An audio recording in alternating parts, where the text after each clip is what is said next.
बच्चों, कैसे हो आप लोग। उम्मीद करते हैं सभी स्वस्थ होंगे, खुश होंगे और पढ़ाई कर रहे होंगे। तो चलिए आज हम लोग प्रारंभ करते हैं बायोलॉजी क्लास 12 लेक्चर 4। धीरे धीरे चल रहे हैं लेकिन चल तो रहे हैं। चलना ये जिंदगी है, रुक जाना मौत, जीवन की झरना। पढ़े होंगे ना। चलिए तो आज हम लोग प्लांट रिप्रोडक्शन में देखिए, प्लांट रिप्रोडक्शन लेक्चर 4 में मेगा गेमेटोजेनेसिस पिछले लेक्चर में बता दिए थे कि अगले रोज जब आएंगे तो क्या लेकर के आएंगे। डेवलपमेंट ऑफ एम्ब्रियोसिक के बारे में हम लोग चर्चा करेंगे।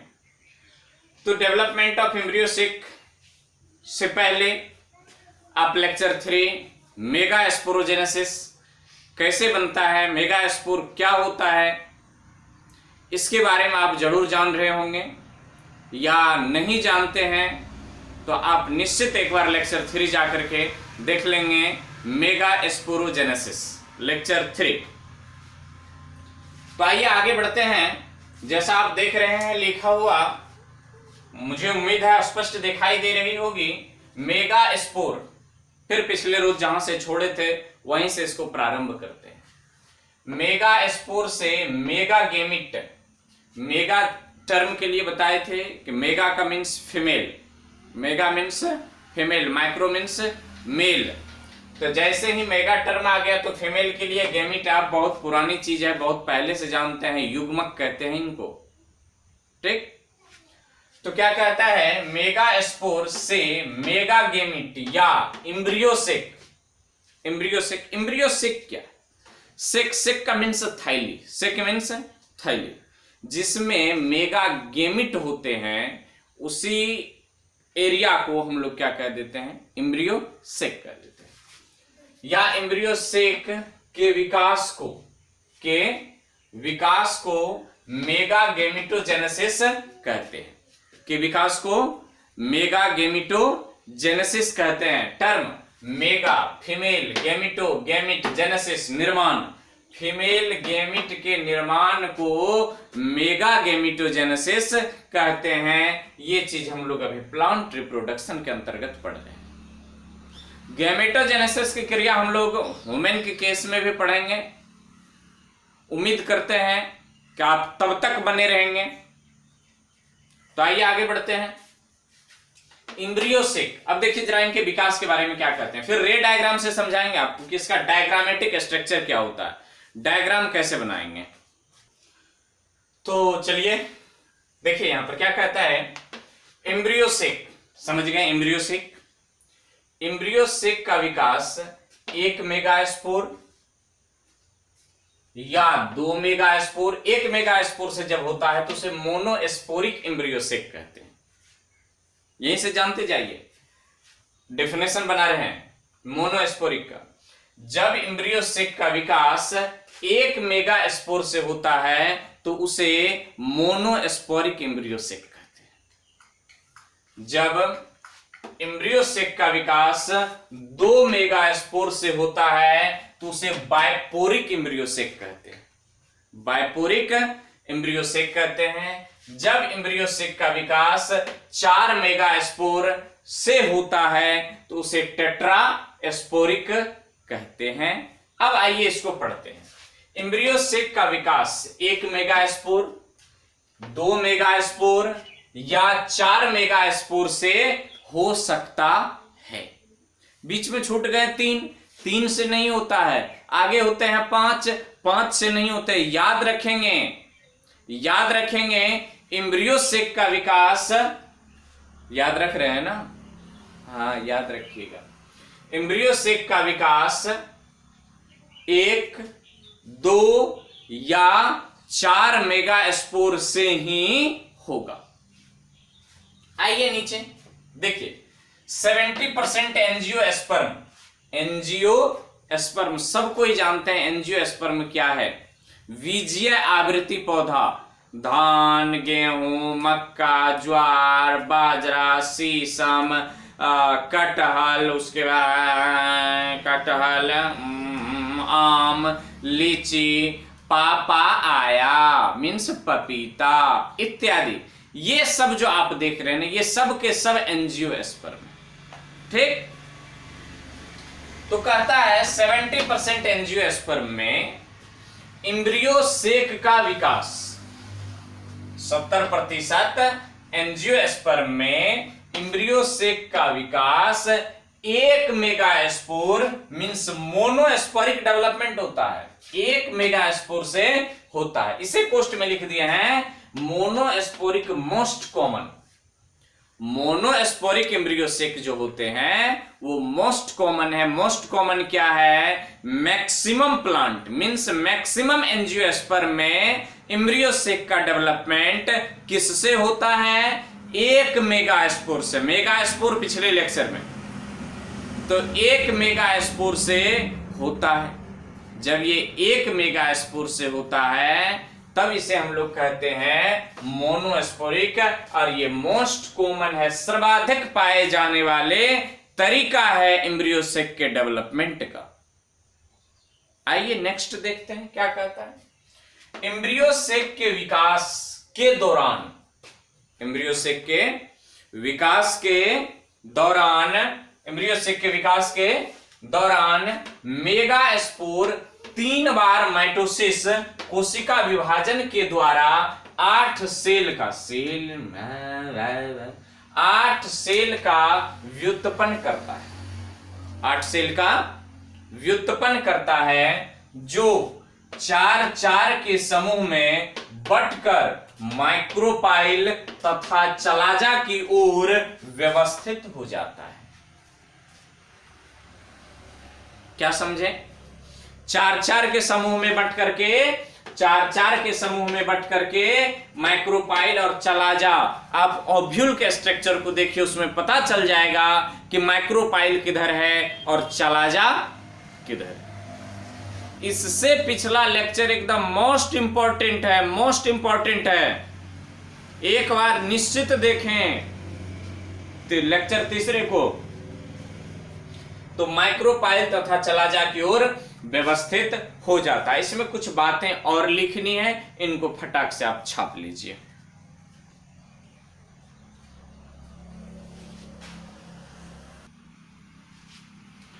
तो चलिए देखते हैं। इनसे पहले हम लोग लिखे थे यहां तक, नीचे तक, उसके बाद है ये माइक्रोपाइल तथा चलाजा की ओर व्यवस्थित 4-4 सेल। याद कीजिए, सबसे नीचे लिखे हुए थे कि माइक्रोपाइल 8 कोशिका होते हैं, जिसमें से 4-4 के ग्रुप में बंट करके ये माइक्रोपाइल तथा चलाजा की ओर चला जाता है। उसी बात को यहां लिखते हैं, माइक्रोपाइल तथा चलाजा की ओर व्यवस्थित 4-4 सेल में से एक सेल एम्ब्रियो सेक के मध्य में, बीच में व्यवस्थित हो जाता है। आकर के ऊपर से भी आया, नीचे से भी आया। रे डायग्राम में आपको दिखाएंगे, जितने भाषा लिखे हैं सबका रे डायग्राम बनेगा। तो व्यवस्थित हो जाता है, जिसे पोलर न्यूक्लियाई, न्यूक्लियस से बना है, न्यूक्लियस से न्यूक्लिया, न्यूक्लियस सिंगुलर और न्यूक्लिया प्लुरल। तो यहां 2 न्यूक्लियस है, इसलिए नाम पड़ गए न्यूक्लिया। तो पोलर न्यूक्लिया या सेकेंडरी न्यूक्लिया कहते हैं। पोलर न्यूक्लिया या सेकेंडरी न्यूक्लिया, यहां देखिए पोस्ट में लिख दिए हैं, यह डिप्लॉयड होता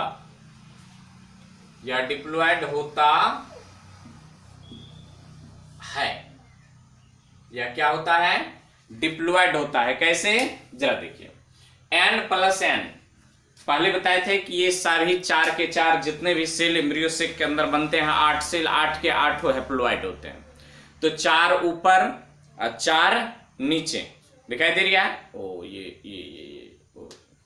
ये हाँ, 4 ऊपर और 4 नीचे, तो 8 हो गया।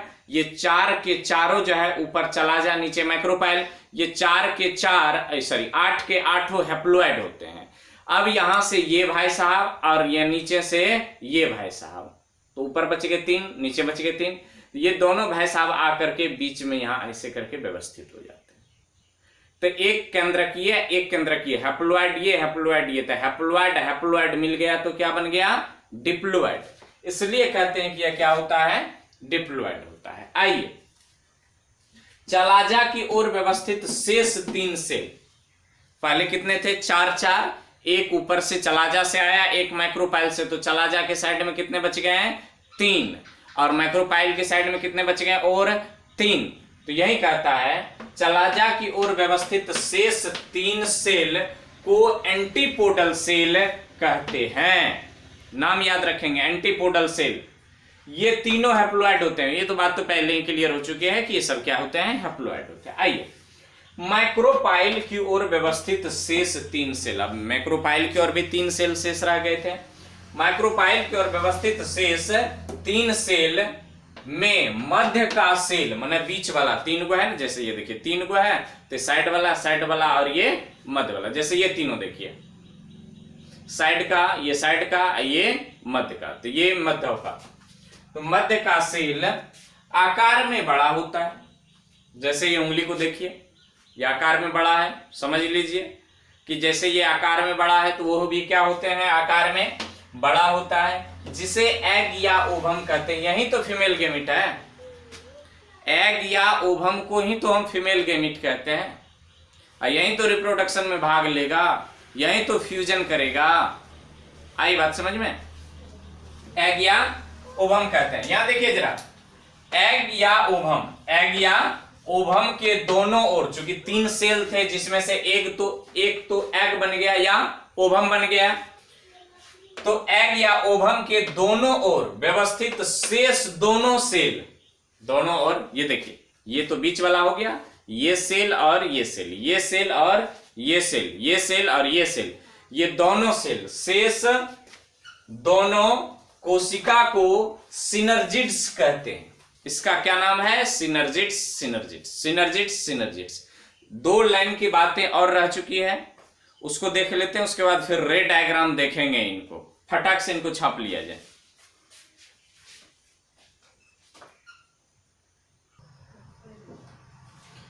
चलिए देखिए जो पार्ट छूट गया था, सिनर्जिड्स समझ गए, माइक्रोपाइल की ओर 3 सेल, बीच वाला ओवम और दोनों तरफ के सिनर्जिड्स,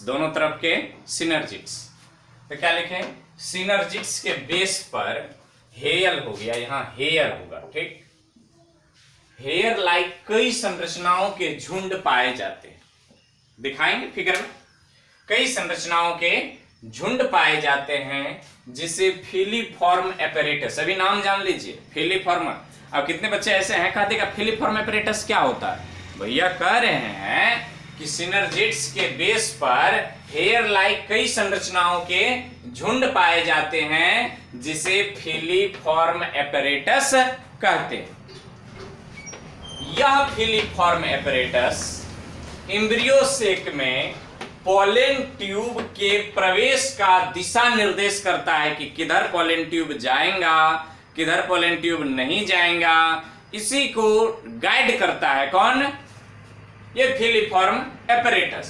आइए एक पूर्ण विकसित मोनोस्पोरिक एम्ब्रियोसेक में, चूंकि हम लोग जो भी पढ़े हैं मोनोस्पोरिक पढ़े, मोनोस्पोरिक एम्ब्रियोसेक में 7 सेल तथा 8 न्यूक्लियस पाए जाते हैं, 7 सेल तथा 8 न्यूक्लियस पाए जाते हैं। जरा देख लीजिए न्यूक्लियस का विन्यास 3 + 2 + 3, यहां देख लीजिए जरा सेल का विन्यास 3 + 1 + 3, ये विन्यास क्या है, आइए जरा यहां देखिए, सेल न्यूक्लियस, एंटीपोडल सेल चला जा की ओर संख्या 3, एंटीपोडल सेल चला जा की ओर संख्या 3, एंटीपोडल सेल में न्यूक्लियस कितना, तो एक सेल में 1 गो, तो 3 सेल में 3 गो, 3 सेल में 3 गो,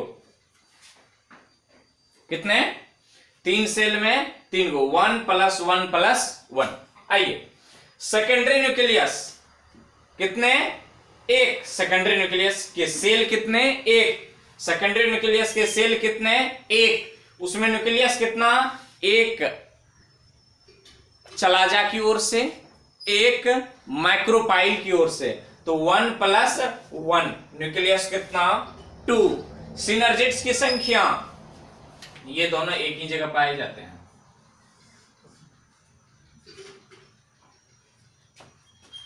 ये भी ऐसे करके हम इसको घेर दिए रहे हैं, ये एक साथ पाए जाते हैं।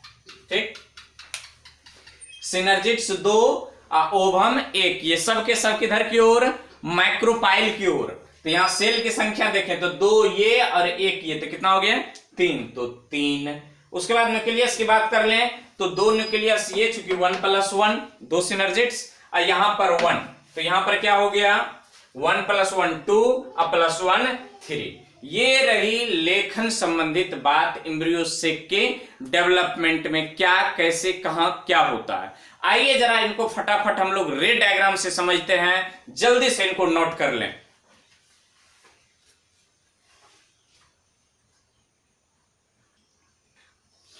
तो आइए इसका हम रे डायग्राम दिखाते हैं, कैसे कैसे फिगर के साथ इसको बनाते हैं, और लास्ट में हम लोग फुल्ली डेवलप्ड एम्ब्रियो सेक का फिगर बनाएंगे। ओव्यूल का नहीं, fully developed embryo sac. Ovule का फिगर हम लोग पहले ही बना चुके हैं, और ओव्यूल के अंदर पाए जाते हैं एम्ब्रियो सेक। आइए देखते हैं। मान ले कि यह एक मोनोस्पोरिक या एक स्पोर है, इसको क्या कहेंगे मेगा स्पोर। ये कैसा होता है, हैप्लॉइड होते हैं, एन मीन्स हैप्लॉइड। ये मेगा स्पोर है। मेगा स्पोर क्या करेंगे, 3 बार मियोसिस डिवीजन करेंगे, माइटोसिस। माइटोसिस तो कितने बनाएंगे न्यूक्लियस 2।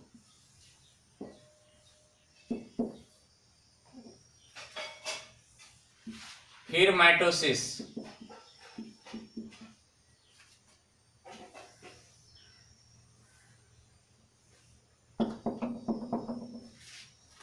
फिर माइटोसिस,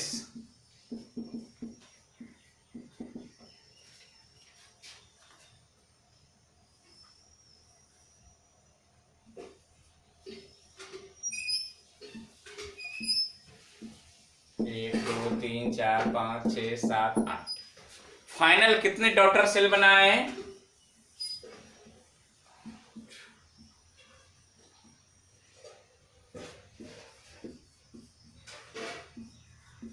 डॉटर सेल। एक मेगा स्पोर हैप्लॉइड, ये सब के सब भी हैप्लॉइड होंगे आपस में, हैप्लॉइड हैप्लॉइड हैप्लॉइड हैप्लॉइड। तो इसको क्या कहेंगे 8 × 8n नहीं 8 गुना n, क्योंकि एक को एक n। आइए अब इसको देखते हैं जरा फिगर में।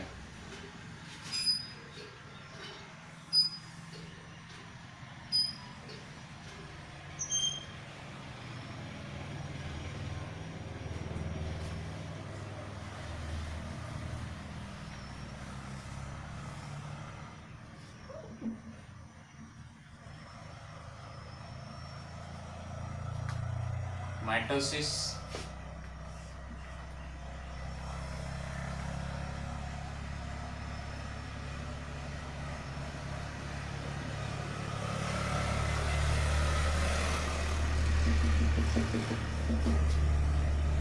ये सेल है जो वहां बनाया है। ये क्या है मेगा स्पोर। अब यहां से फिर होंगे माइटोसिस,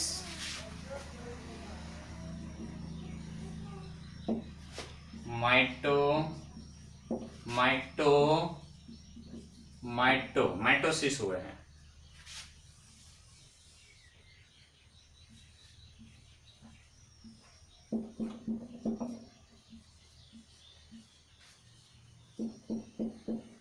देख रहे हैं, अब यहीं से बंटवारा हो गया। इधर ऊपर की ओर मान ले ये चलाजा है, और नीचे की ओर कौन है मैक्रो। यहां से एक कोशिका इधर की ओर और यहां से एक कोशिका इधर की ओर आकर के बीच में व्यवस्थित हो जाएंगे।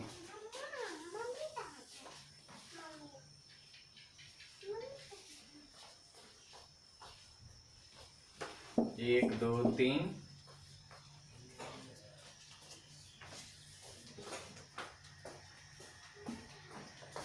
1 2 3 इधर की ओर, 1 2 3 इधर की ओर, और बीच में देख रहे हैं। अब यहाँ पर आइए हम लोग फाइनली रे डायग्राम बनाते हैं। ये आप छाप लिए होंगे, इनको हम मिटा रहे हैं। फाइनली इनको बनाते हैं और हो सके तो नामांकन भी कर देंगे।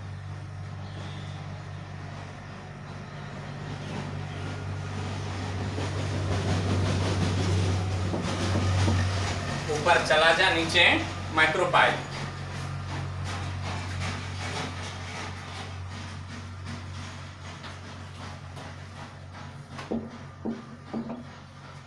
यहीं पर देखिए ये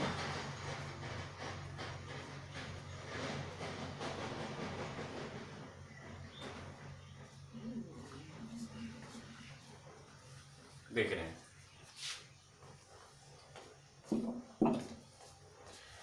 फुल्ली डेवलप्ड एम्ब्रियो से किसको क्या कहेंगे?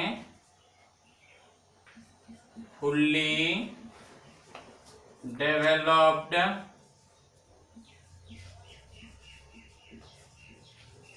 एम्ब्रियो से,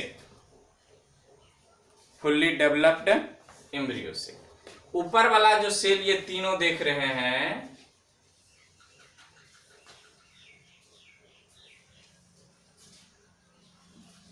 ये सब के सब को हम कहेंगे, इसी को कहते हैं एंटीपोडल।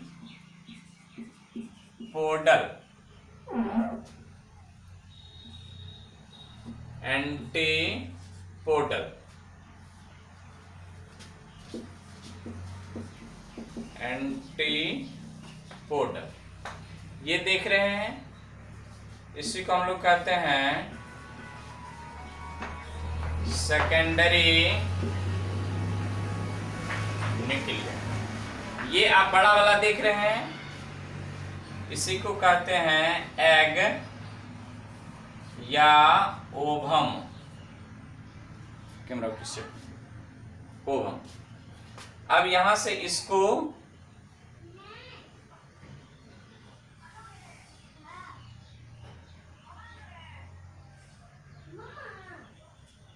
यहां से इसको यहां से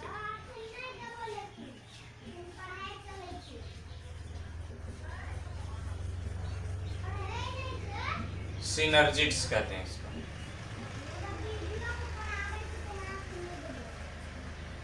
इसको सिनर्जिड्स कहते हैं। आइए, antipodal, secondary nucleus, egg ovum, egg या ओवम इसको। और ये क्या है? फुल्ली डेवलप्ड एम्ब्रियो से। तो आपने देखा कैसे 8 कोशिका बनते हैं, कैसे ये इधर से इधर की ओर एंटीपोडल बनाता है, और ये पूर्ण विकसित। और ये इसी डायग्राम को हम ओव्यूल में भी बनाए थे, तो फटाक से छापे इनको।